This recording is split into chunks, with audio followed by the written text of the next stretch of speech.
하나님 말씀 함께 봅니다. 함께 보실 하나님 말씀은 신약 성경 누가복음 5장입니다.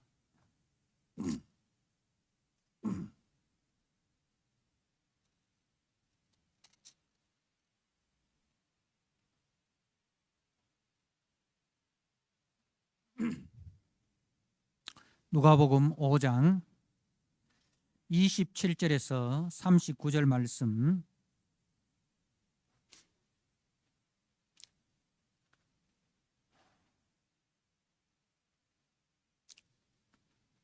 말씀을 봉독드립니다. 그 후에 예수께서 나가사 레위라 하는 세리가 세관에 앉아 있는 것을 보시고 나를 따르라 하시니 그가 모든 것을 버리고 일어나 따르니라. 레위가 예수를 위하여 자기 집에서 큰 잔치를 하니 세리와 다른 사람이 함께 앉아 있는지라. 바리새인과 그들의 서기관들이 그 제자들을 비방하여 이르되 너희가 어찌하여 세리와 죄인과 함께 먹고 마시느냐. 예수께서 대답하여 이르시되 건강한 자에게는 의사가 쓸데없고 병든 자에게라야 쓸데있나니 내가 의인을 부르러 온 것이 아니요 죄인을 불러 회개시키러 왔노라.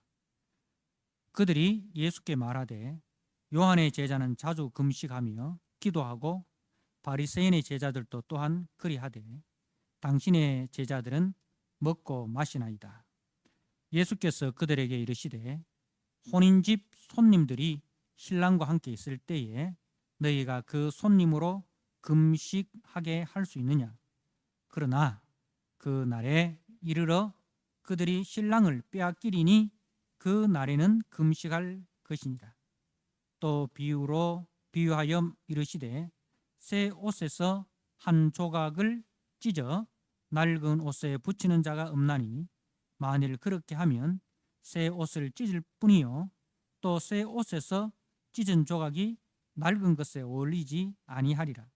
새 포도주를 낡은 가죽 부대에 넣는 자가 없나니 만일 그렇게 하면 새 포도주가 부대를 터뜨려 포도주가 쏟아지고 부대도 못쓰게 되리라. 새 포도주는 새 부대에 넣어야 할 것이니라. 묵은 포도주를 마시고 새 것을 원하는 자가 없나니 이는 묵은 것이 좋다 함이니라. 아멘. 오늘 누가복음 5장 27절 이하의 말씀은 제 세리로 세관에 앉아 있는 세리 레위를 부르시는 장면입니다. 이 세리 레위는 세리 마태입니다. 세리 마태복음을 기록한 예수님의 12제자 중에 한 사람인 세리 마태를 칭하고 있습니다. 우리가 마태복음 9장에도 동일하게 이 말씀이 기록이 되어 있습니다. 마태복음 9장 9절에 보면 예수께서 그곳을 떠나 지나가시다가 마태라 하는 사람이 세간에 앉아 있는 것을 보시고 이르시되 나를 따르라 하시니 일어나 따르니라. 그렇게 말씀을 하고 있습니다.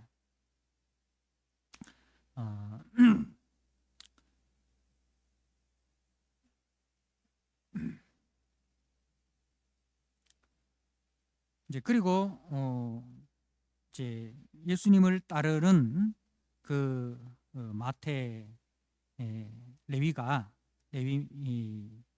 그가 모든 것을 버리고 일어나 따르니라. 여러분, 모든 것을 버리고 일어나 따르니라 하고 레위가 예수를 위하여 자기 집에서 큰 잔치를 하니 세리와 다른 사람이 많이 함께 앉아 있는지라 이렇게 되어 있어요. 모든 것을 버렸다 하는데 자기 집에서 큰 잔치를 베풀어요. 그러면은 집을 놔두고 버렸습니까? 모든 것을 버렸다는 의미가 뭐예요?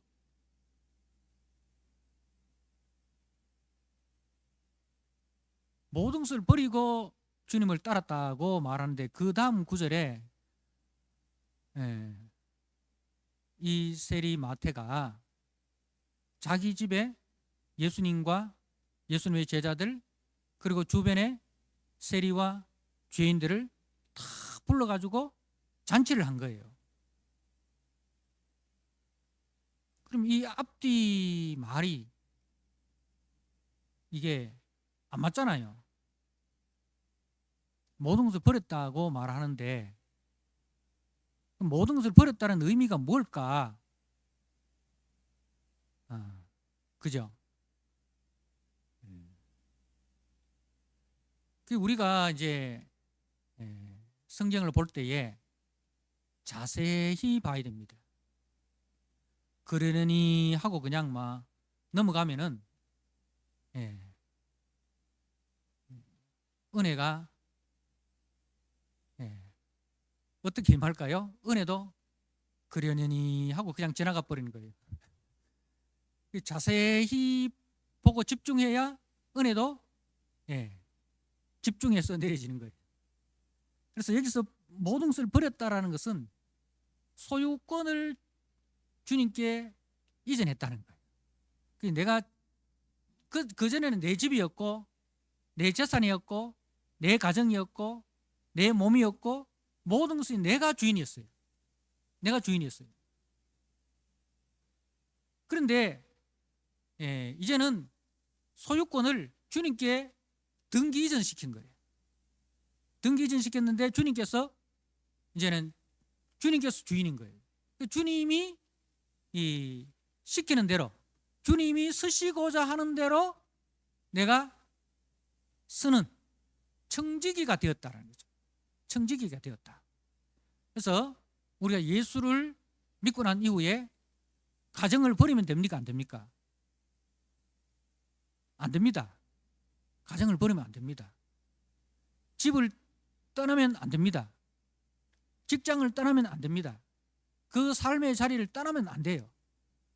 내가 은혜 받았습니다. 이제는 내가 집도 필요 없고 직장도 필요 없고 신학교에 가서 신학에서 내가 저 아프리카 오지에 선교사로 내가 가겠습니다. 여러분 올바른 헌신입니까? 그렇게 헌신하신 분들이 많으세요. 물론 귀한 것이죠. 그런데 이 의미를 제대로 알아야 됩니다. 아프리카 가서 거기서 또 자기 왕국을 건설하면 자기가 주인인 거예요. 그죠? 자기가 주인인 거예요. 한국에 있더라도 청지기의 삶을 살 수 있고 아프리카 오지에 가서도 자기가 주인된 삶을 살 수 있다니까요. 그래서 여기서 모든 것을 버렸다라는 것은 지금까지는 내가 주인이었는데 이제는 내가 주인이 아니라 주님이 나의 주인입니다. 내 몸도 주님이 주인이고 내 소유도 주님이 주인이고 나는 주님의 종이고 주님의 청지기입니다. 이 자세를 가졌다라는 거예요. 소유에 대해서도 그리고 생각에 대해서도 사상에 대해서도. 우리 예수를 믿고 난 이후에 우리의 생각과 우리의 사상이 우리의 신념이 신앙보다 더 우선이 되어서는 안 돼요. 신념도 우리의 사상도 우리의 생각도 복음 앞에 처복종시켜야 할 대상입니다.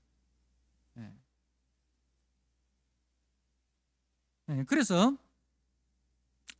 이제 예수를 위하여 이게 이제 예수가 주인된 이 말이죠. 예수를 위하여라는 것은 예수님이 주인이고 나는 예수님의 종이고 예수님의 청지기입니다. 그래서 큰 잔치를 하니 이게 누구의 뜻이에요? 예수님의 뜻이에요. 이 예수님께서 누구와 함께 먹고 싶다고 합니까? 세리와 이제 그 밑에 보면 30절에는 세리와 죄인들과 함께라고 되어 있잖아요. 여기서는 세리와 다른 사람이 많이 함께 앉아 있는지라 했는데 30절에는 세리와 죄인이 함께 먹고 마시느냐 이렇게 세리와 죄인으로 되어 있습니다. 예수님은 누구를 위해서 오셨습니까? 내가 의인을 부르러 온 것이 아니요 죄인을 부르러 왔다라고 했어요. 그죠? 그러니까 여러분 우리는 누구와 어울리고 싶습니까? 누구와 어울리고 싶습니까? 죄인들과 어울리고 싶습니까? 의인들과 어울리고 싶습니까? 의인들과 어울리고 싶습니다. 그죠? 좀 폼나는 사람들, 그죠? 그런 사람들과 어울리고 싶은 거예요. 그런데 예수님은 죄인을 부르러 오셨다는 거예요. 그때 당시에 죄인이라는 것은 이제 누가 죄인이라고 그렇게 불렀느냐? 예수님께 지금 시비를 거는 바리새인과 서기관들이 자기들 나름대로 죄인이라는 그걸 정했어요. 그들이 정한 죄인의 목록에 보면 이제 이런 사람도 있습니다. 이발사는 죄인일까요? 아닐까요? 이발사는 죄인일까요? 아닐까요? 목자는 죄인일까요? 아닐까요? 의사는 죄인일까요? 아닐까요? 근데 이들이 정한 죄인 목록에 보면 이발사, 목자, 의사가 죄인의 목록이 들어있어요. 이발사는 왜 죄인이냐면 이발사는 이제 여자들의 머리를 만짐으로써 유혹에 빠질 가능성이 있다. 이래가지고 이제 미용사를 죄인의 목록에 올렸어요. 자, 그럼 목자도 이제 죄인의 목록에 올렸는데 왜 그러냐? 이제 양들을 다른 집의 양들을 이제 맡아서 기르면서 양을 도둑질할 기회가 많다. 그 의사는 쉽게 환자를 속일 수 있는 그 직업이다. 쉽게 환자를 속여가지고 뭐 감기 정도가 들리는데 뭐 코로나 독감입니다 이렇게 해가지고 약을 한 3일치만 줘도 되는데 보름치 줘가지고 한 3만 원만 받아도 될 걸 30만 원 받는다든가 뭐 이렇게 환자들을 속여서 이제 그 자기의 배를 불릴 가능성이 있다. 이렇게 해가지고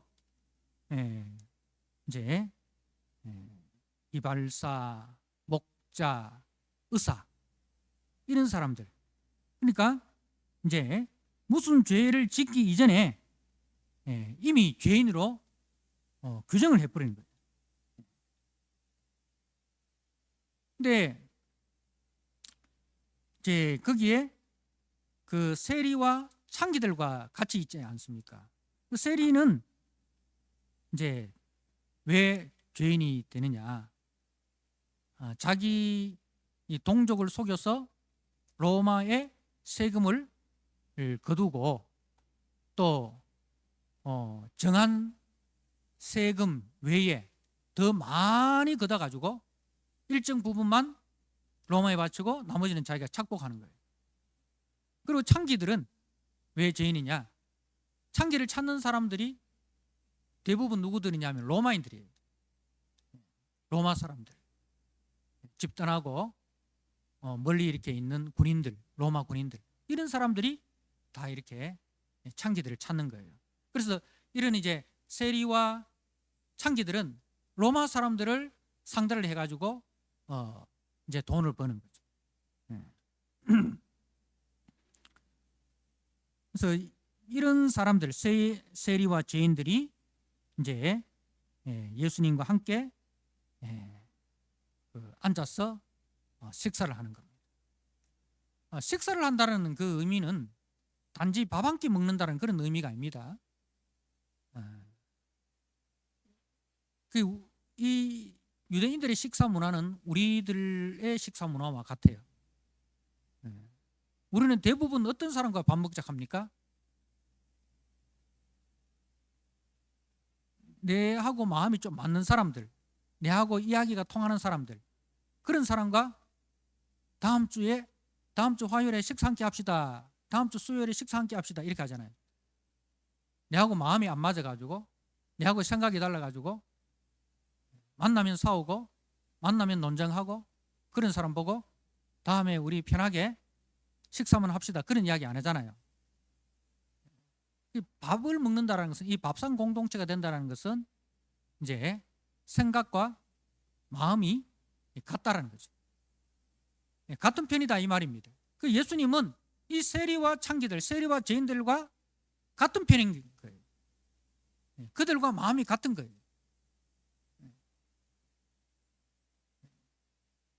그래서 이제 서기관과 바리새인들이 이제 시비를 거는 거죠. 어떻게 너희 선생님이 저들과 마음이 같을 수 있느냐? 저들과 같은 생각일 수 있느냐? 저들과 같은 가치를 가질 수 있느냐? 그렇게 이제 따지는 거예요. 그때 예수님께서 건강한 자에게는 의사가 쓸데없고 병든 자에게라야 쓸데 있느니라.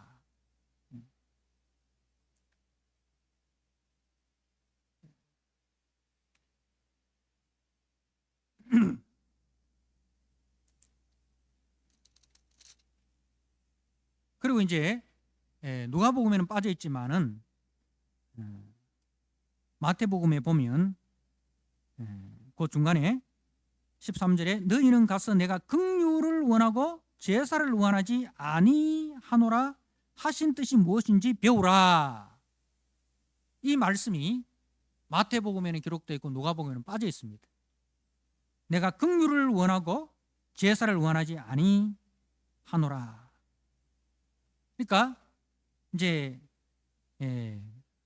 그 예수님이 오신 목적이 이 긍휼을 원하고 제사를 원치 않는다. 나는 의인을 부르러 온 것이 아니요 죄인을 부르러 왔다. 자, 긍휼과 제사가 어떻게 연결이 되느냐라는 거죠. 제사는 형식이고 긍휼은 제사의 내용이에요. 그 제사라는 그릇에는 반드시 뭐가 담겨야 됩니까? 긍휼이 담겨 있어야 돼요. 제사 속에는. 제사라는 그릇에는 반드시 긍휼이라는 내용이 담겨 있어야 그 제사가 하나님이 받으시는 제사가 되는 거예요. 근데 아무리 화려한 제사를 드린다 하더라도, 솔로몬의 1000번제를 드린다 할지라도 그 제사 속에 긍휼이 담겨 있지 아니하면 하나님이 안 받으신다는 거죠.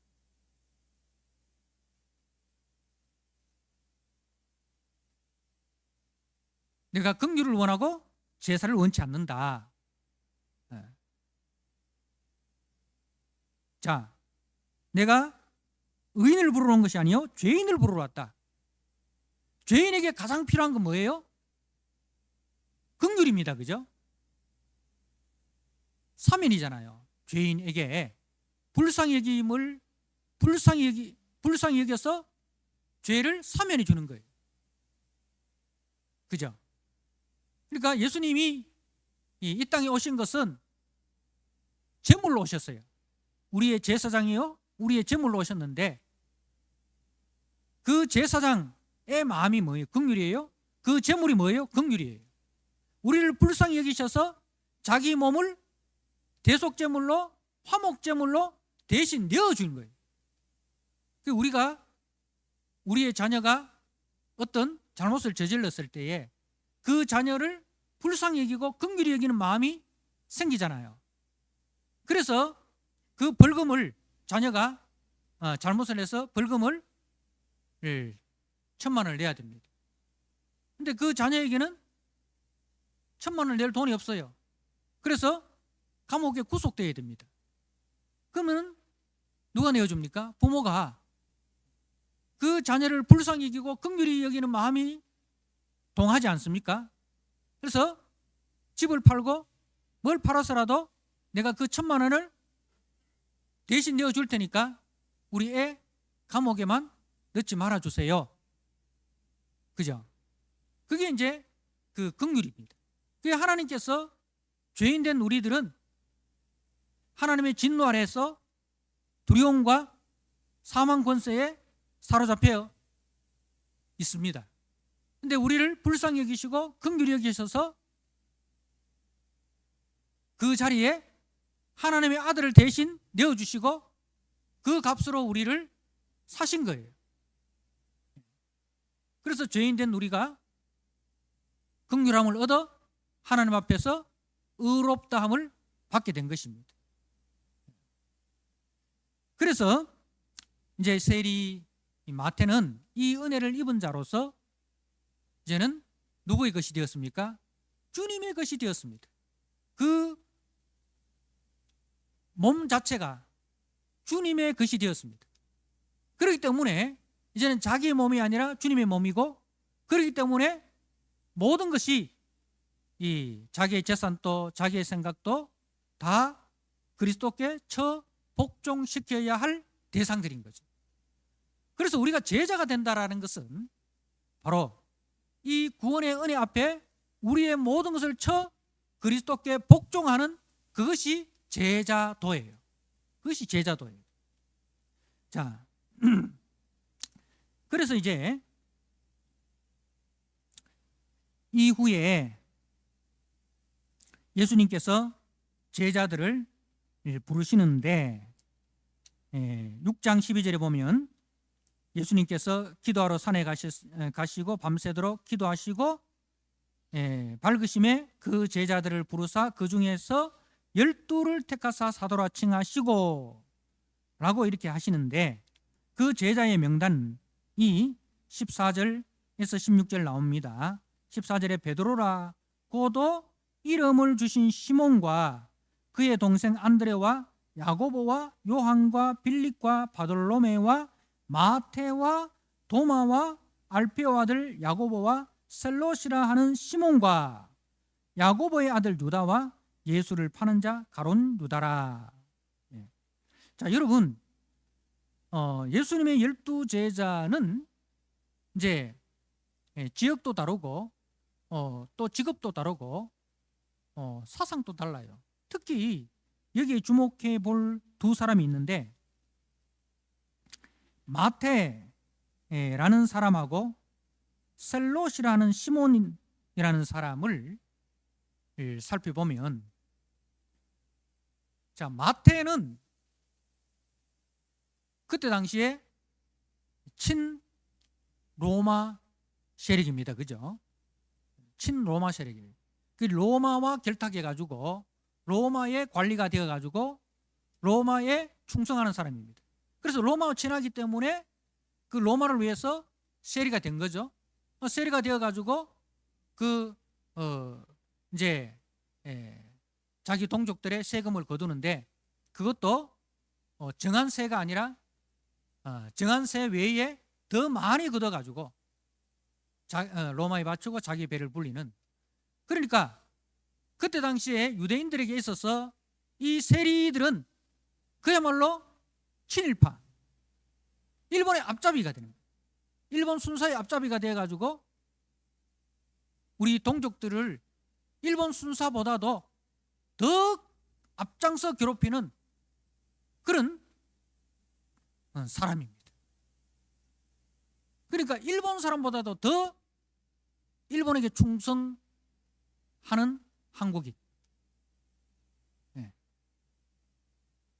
그래서 이제 우리 이 독립군들을 앞장서 잡아가지고 더 지독하게 고문해가지고 그래서 이제 그 업적으로 이제 승진하고. 그리고 우리나라 입장에서 봐서는 일본 사람들보다 더 무서운 사람들인 거죠. 이런 사람이 예수님의 제자가 되었어요.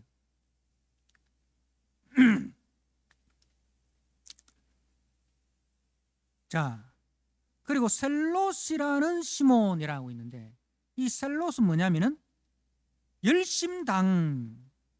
열심당. 이 열심당은 어떤 사람들이냐면 우리나라로 말하면 독립운동가예요. 그러니까 마태는 친일파라면 열심당 시몬은 독립운동하는 김구 선생님, 안중근 의사, 뭐 홍범도 장군, 뭐 이런 이제 그 독립운동가예요. 이 사람들은 가슴에 칼을 품고 다녀요. 칼을 품고 다니면서 그래서 이제 이제 친일파라든가 일본 그 고위 관리들을 이제 사살하잖아요. 그처럼 이 사람들을, 이 열심당원들은 속에 칼을 품고 다니다가 이제 로마의 고국 관리라든가 또 이런 이제 로마의 세력에 결탁해 가지고 자기 동족들을 괴롭히는 이런 친로마 세력들을 이제 그 암살하는, 그 암살단은 암살단. 그 완전히 다르죠. 세리 마태와 열심당원 시몬은 그야말로 앙숙이잖아요. 하늘 아래 같이 살아갈 수 없는 그런 철천지 원수예요. 근데 이 사람들을 예수님이 자신의 제자로 부르셨는데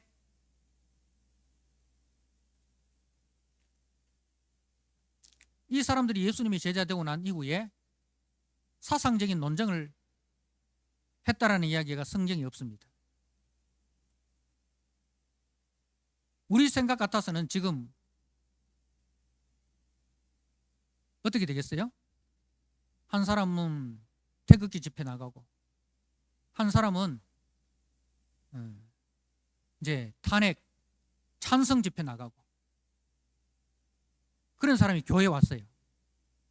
교회에 와서 이제 어떻게 합니까? 한 사람은 절대로 탄핵되면 안 된다 하고 한 사람은 반드시 탄핵시켜야 된다. 서로 이렇게 논쟁을 합니다. 그럼 예배가 되겠어요? 안 되겠어요?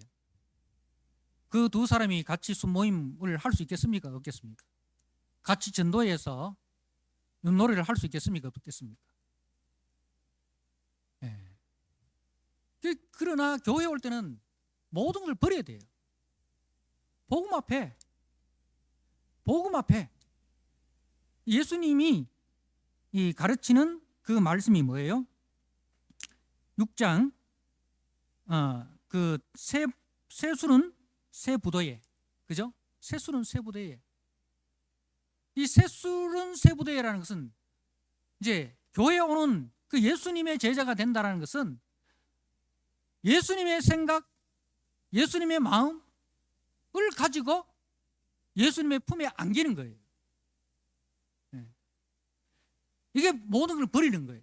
버린다는 것을 할 때는 이 물질적인 것뿐만 아니라 내가 지금까지 가지고 왔던 사상들, 내가 지금까지 이 주장했던 그런 그 신념들, 그런 것들도 복음 앞에 다 내려놓는다는 거예요. 복음이 1순위예요. 복음이 1순위고 복음이 그거 하지 마라 하면 그걸 내려놔야 돼요. 근데 복음을 이야기하는 사람들이 복음보다도 신념이 우선이 되면 그거는 아니에요. 그건 아니에요. 그래서 교회에 와서 왜 우리가 자기의 신념을 주장해서는 안 되느냐. 교회에서는 복음이 우선이에요. 교회 밖에서도 마찬가지고 우리 예수 믿는 사람들은. 그래서 사도행전 13장을 한번 보시기 바랍니다. 사도행전 13장 우리 같이 한번 찾아보도록 하겠습니다.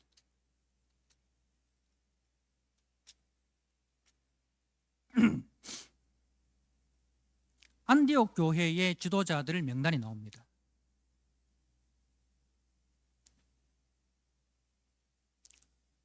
사도행전 13장 1절 우리 같이 한번 읽도록 하겠습니다. 시작. 안디옥 교회에 선지자들과 교사들이 있으니 곧 바나바와 니게르라 하는 시몬과 구레네 사람 루기오와 분봉왕 헤롯의 젖동생 마나엔과 및 사울이라. 자, 안디옥 교회의 당회원들입니다. 안디옥 교회의 당회원들. 바나바는 정통 유대인 출신입니다. 그죠? 정통 유대인 출신입니다. 그리고 이 사람은 굉장히 부자입니다. 그죠? 마가 요한의 외삼촌. 그래서 교회 사도행전에 보니까 교회가 필요로 할 때 자기의 밭을 팔아서 전부 헌금한 사람입니다. 자, 그리고 니게르라 하는 시몬. 니게르는 영어의 니그로예요. 니그로는 흑인이죠. 근데 흑인인데 이 니그로라는 말은 흑인 노예를 뜻하는 거예요. 그냥 블랙이 아니고 니그로라는 것은 흑인인데 노예 출신이다 이 말입니다. 그 바나바는 정통 유대인이고, 그리고 이 니게르를 하는 시몬은 이제 유대인 이름입니다. 그죠? 유대인 이름인데 그 사람의 출신이 뭐냐면은 흑인 노예 출신이라 이 말이죠. 그러니까 바나바는 순결주의라면 이 니게르라는 시몬은 순결주의가 아니죠. 우리로 하면 다문화 가정의 사람인 거예요.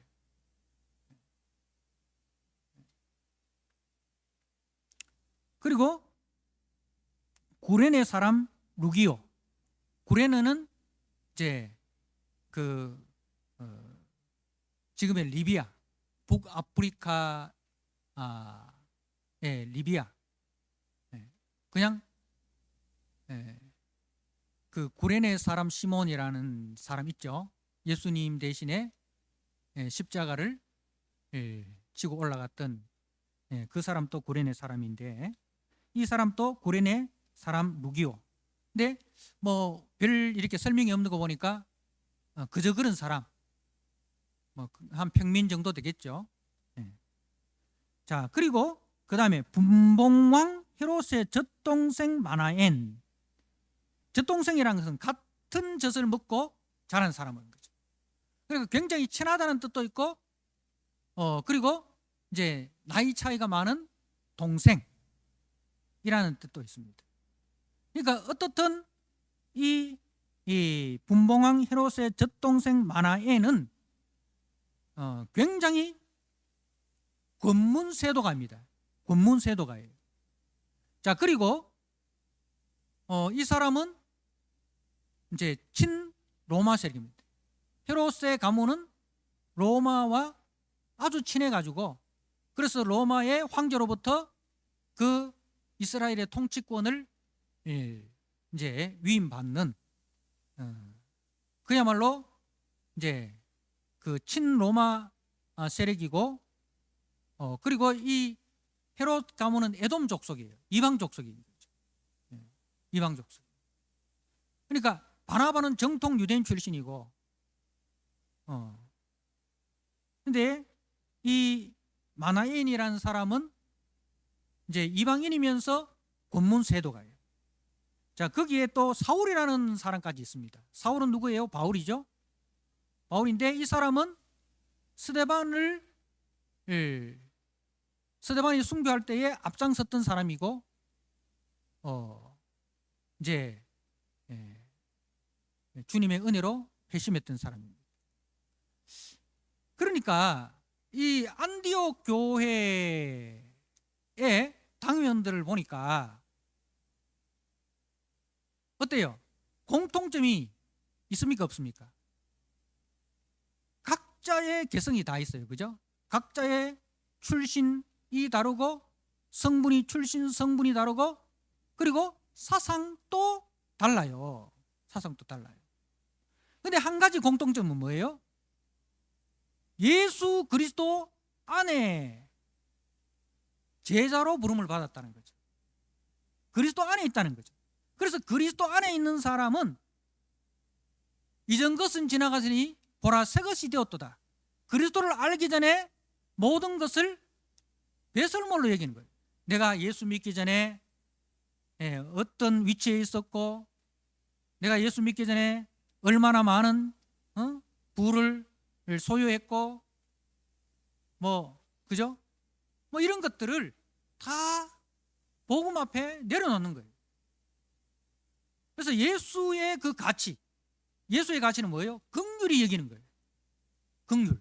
하나님께서 우리를 불쌍히 여기셔서 자기 아들을 대속제물로 내어줄 만큼의 그 긍휼이.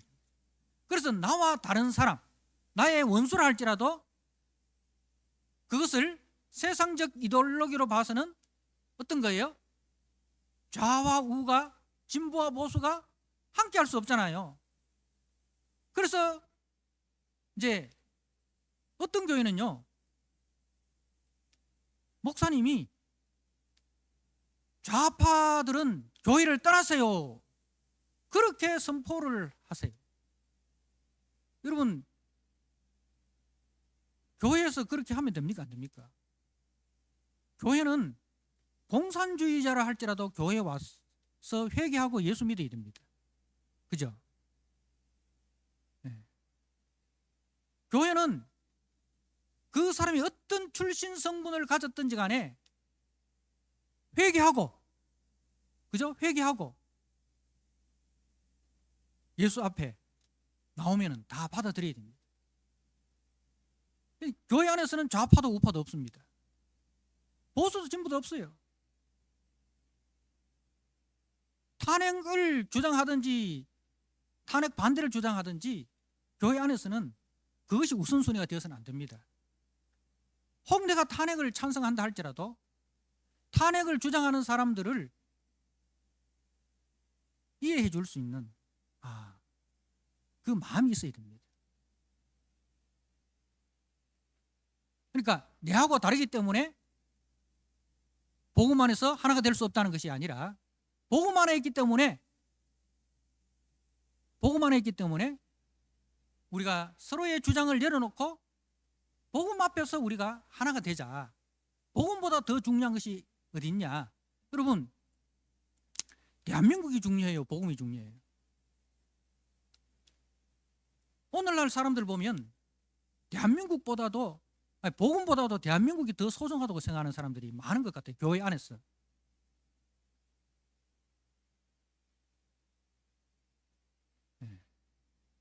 그 예수님께서 승천하실 때에 제자들이 주님, 이스라엘을 회복할 때가 언제입니까? 이스라엘의 독립을 묻습니다. 언제 우리가 독립하겠습니까? 예수님, 지금 가시면 우리나라 독립 어떻게 됩니까? 우리나라 로마로부터 독립시켜주고 우리 예수님 가셔야 되는 거 아닙니까? 네. 지금 또 그들은 예수를 통해서 이스라엘의 독립을 꿈꾸던 사람입니다. 그런데 예수님의 관심은 뭐예요? 때와 기한은 너희 알 바 아니고 오직 성령이 너희에게 마시면 너희가 권능을 받고 예루살렘과 온 유다와 사마리아 땅끝까지 이르는 내 증인이 되리라. 그리고 예수님이 떠나시고 주 70년에 이스라엘이 로마에 의해서 완전히 무너져 버렸어요. 그야말로 산산조각 나버려요. 그 이후로 2000년 동안 나라 없는 국민이 돼가지고 세계를 떠돌아다니면서 온갖 핍박을 받았어요. 예수님의 관심은 이스라엘이 아니었어요.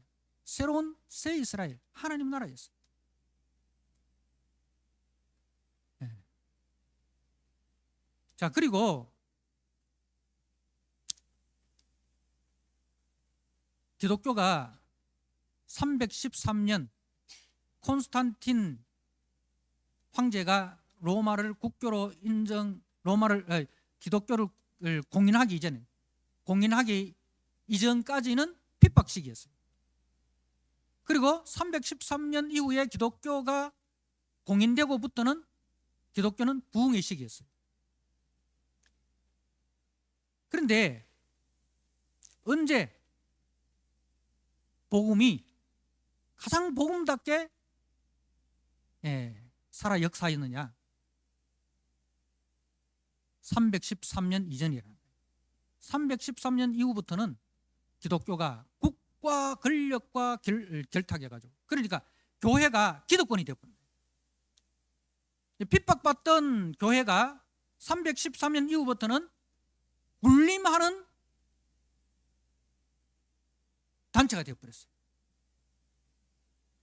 그래서 이제 국교가 되고부터는 태어나는 사람은 태어나면서부터 다 기독교인이 되는 거예요. 그게 국교예요. 기독교가 국교라는 것은 그 로마의 통치 안에서 태어나는 모든 사람들은 태어나자마자 기독교인이 되는 거예요. 그게 국교예요. 그리고 이제 로마가 서로마와 동로마로 나눠집니다. 그죠? 동로마는 지금 터키 이스탄불을 수도로 합니다. 근데 서로마가 먼저 멸망당하고 그 다음에 동로마가 멸망을 당합니다. 그러니까 기독교 국가가 멸망을 당한 거예요. 기독교 국가가 멸망당했다고 해서 복음이 중단되었습니까? 그렇지 않습니다. 그러니까 기독교가 어떤 기독교 국가가 되는 그게 중요한 게 아니에요. 예수님께서는 내 나라는 이 세상에 속하지 않았다고 했어요. 그러니까 교회가 어떤 세상 권력을 등에 힘입어 가지고 그 국가 권력의 비호 아래서 이제 복음을 전하려고 하고 교회를 성장시키려고 한다면 그것은 하나님의 권세를 무시하는 거예요. 하나님의 권세를 힘입어서 사는 것이 아니라 세상 권세를 힘입어서 살려고 하는 거예요.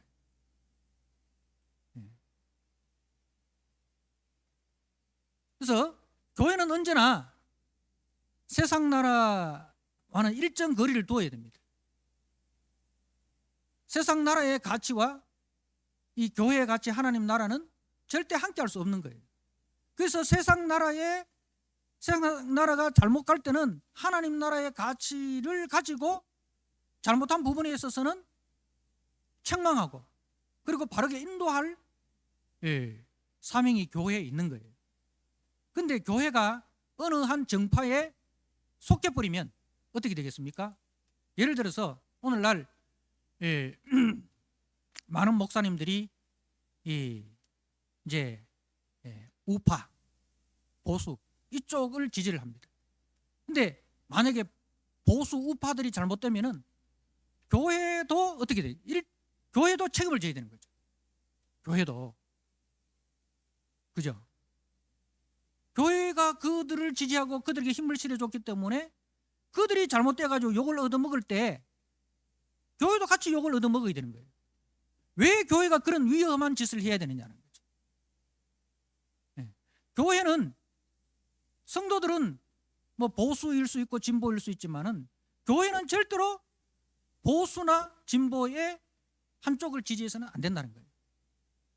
교회는 보수도 아니고 진보도 아니고, 다른 말로 교회는 보수일 수도 있고 진보일 수도 있고, 보수가 옳을 때는 보수를 지지하고 진보가 옳을 때는 진보를 지지하고, 보수가 잘못되었을 때는 보수를 책망하고 진보가 잘못되었을 때는 진보를 책망할 수 있는 그러한 그 하나님 나라의 권세를 가지고 별도로 우리가 있어야 됩니다.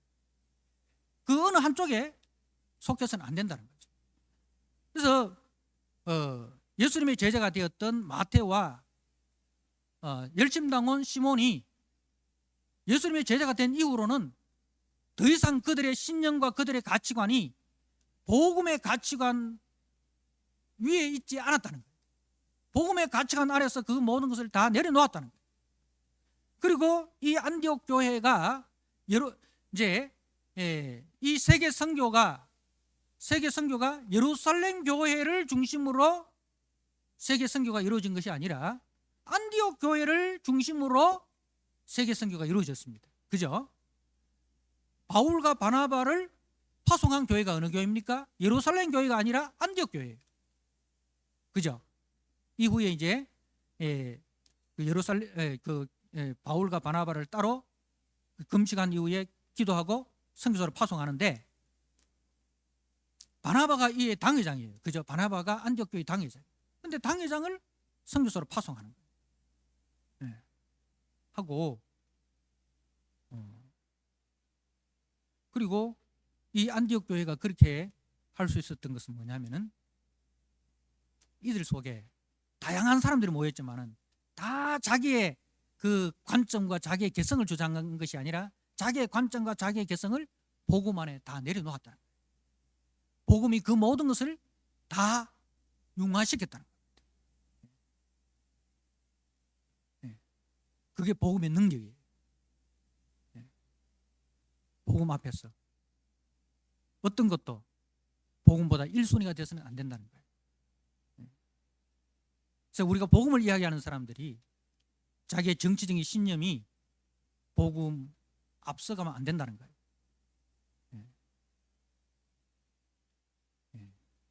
복음의 능력, 복음의 권세, 복음의 가치가 얼마나 크고 놀라운가 는 것을 우리가 알아야 됩니다.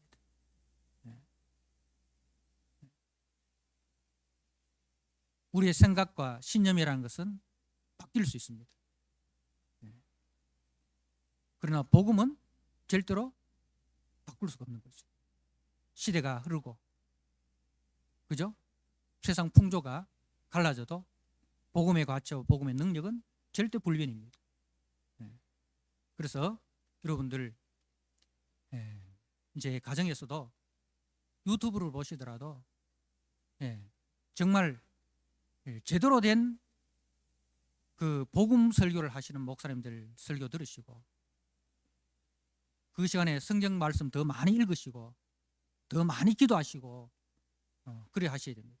교회를 다닌다 하면서 말씀과 기도하는 시간보다도 정치적인 그 유튜브에 몰두해 계시지 마시라.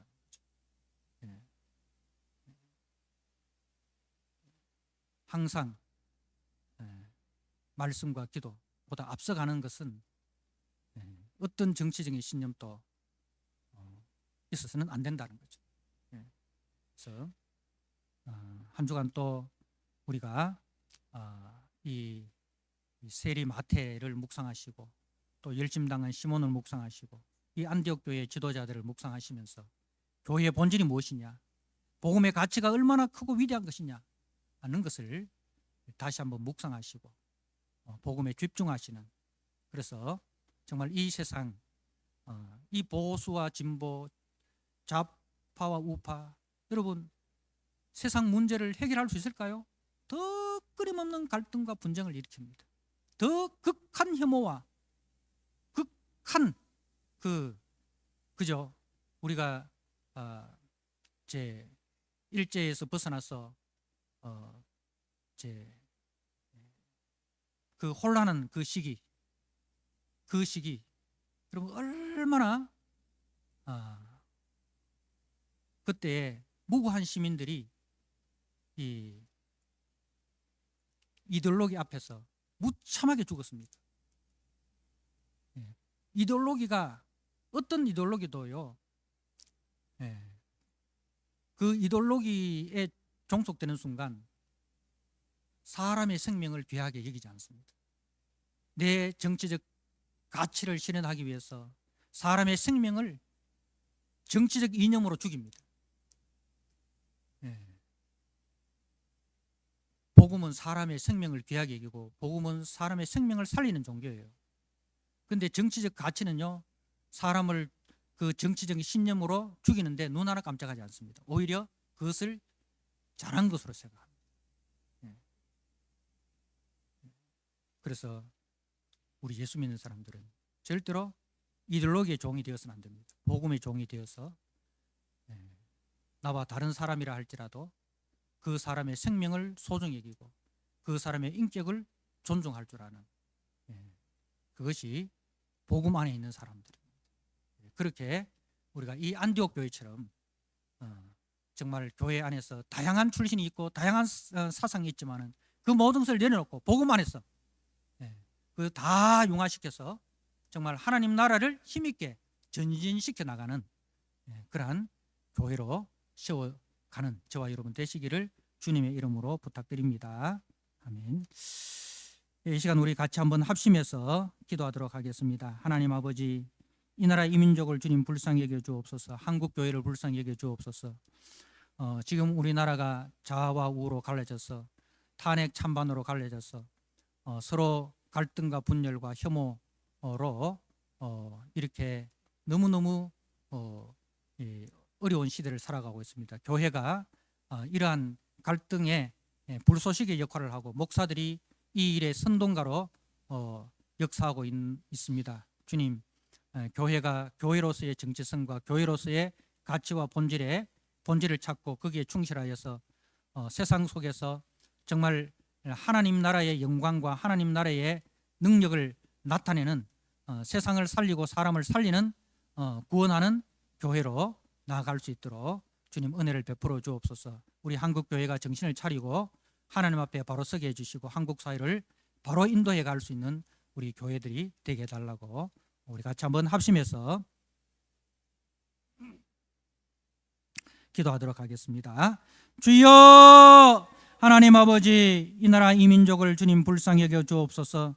우리 한국 교회를 주님 불쌍히 여겨 주시옵소서. 사랑하는 하나님 아버지, 우리 주님께서 세리 마태를 부르시고 또 열심당은 시몬을 부르시는 것을 봅니다. 그들이 정말 세상적 가치와 세상적 기준으로 볼 때는 같은 하늘 안에 존재할 수 없는 그런 상극이었지만, 그러나 예수를 따를 때에 예수 안에서 저들이 가졌던 그 모든 사상과 이데올로기, 정치적 신념들을 다 내려놓았습니다. 복음 안에서 그것을 다 아버지 내려놓았습니다. 복음 안에서 그 모든 것들을 다 배설물로 여겼습니다. 복음보다 그 어떤 것도 더 귀한 것이 없다라는 사실을 저들이 아버지 분명히 보여주었습니다. 하나님 아버지, 안디옥 교회의 5 지도자들을 볼 때에 그들의 출신과 그들의 성분과 그들의 인종과 그들의 하나님 아버지 모든 가치관이 달라도 복음 안에서 그들이 한마음 한뜻이 되어서 교회를 섬기고 그 교회가 세계 선교에 하나님 앞장서서 바울과 바나바를 선교사로 세우고 그리하여 저들이 이 복음으로 세상을 변혁시켜 나갔던 것을 봅니다. 사랑하는 하나님 아버지, 그러나 우리 한국 교회의 아버지 목회자들이 아버지 이 복음의 능력과 복음의 가치를 바로 깨닫지 못하고 하나님 자신들의 정치적 신념과 가치관으로 인하여 교회를 혼돈으로 또 한국 사회를 더 큰 혼돈으로 이끌고 가고 있는 하나님 안타까운 현실을 봅니다. 그 속에서 바른 복음을 전하고 바른 믿음을 선포하는 목사들의 목소리는 하나님 아버지 사람들이 귀 기울이지 않고 선동하고 하나님 아버지 그렇게 아버지 정치적인 색깔을 가지고 선동하는 사람들의 목소리만 크게 부각되어서 교회가 그런 사람들의 하나님 아버지 휘하에 있는 것처럼 세상 사람들이 오해를 하고 있습니다. 복음의 문이 점점 닫혀지고 있습니다. 교회의 하나님 아버지 색깔이 아버지 변질되어 가고 있습니다. 주님 불쌍히 여겨 주시옵소서. 주께서 교회의 머리 되시고 우리는 머리 되신 주님의 아버지의 몸으로서 머리 되신 주님의 지시를 받아 움직이는 하나님 아버지 교회가 되게 하여 주시옵소서. 하나님 아버지, 그리하여 교회가 세상과 거꾸로 가는 세상의 기준과 가치를 따르는 것이 아니라 하나님 나라 가치와 하나님 나라의 기준으로 세상을 이끌어가는 교회가 될 수 있도록 주님 도와주시옵소서. 그러한 성도들이 세상 구석구석에서 세상 곳곳에서 빛이 되고 소금이 되고 하나님의 영광을 드러내는 하나님 아버지여 은혜를 허락하여 주시옵소서. 사랑하는 하나님 아버지, 그리하여 정말 우리 바로 선 교회, 바로 믿는 우리 믿음의 자녀들이 세상 속에서 하나님 하늘에 썩어지는 미랄이 되고 저들의 말과 저들의 삶으로 하나님 아버지 복음의 능력과 복음의 가치를 하나님 아버지 드러내게 하여 주시옵소서. 그리하여 정말로 하나님 세상 그 어떤 것보다도 복음의 능력과 복음의 가치가 더 풍성하게 하나님 아버지 나타나는, 그리하여 이 죽어가는 한국을 살리고 죽어가는 교회를 다시 일으킬 수 있는 우리 성도들이 될 수 있도록 주님 도와주시옵소서. 한 주간 또 우리가 하나님 아버지 세상을 살아갈 때에 말씀과 기도보다 앞서지 않게 하여 주시옵소서. 세상의 소식과 세상의 뉴스에 하나님 아버지 우리가 물들이지 않고 복음으로 하나님 아버지 세상의 뉴스거리를 만들어갈 수 있는 그런 능력 있는 성도들로 하나님 아버지 세워지게 하여 주시옵소서. 살아계신 우리 구주 예수 그리스도의 이름으로 감사하며 기도드리옵나이다. 아멘.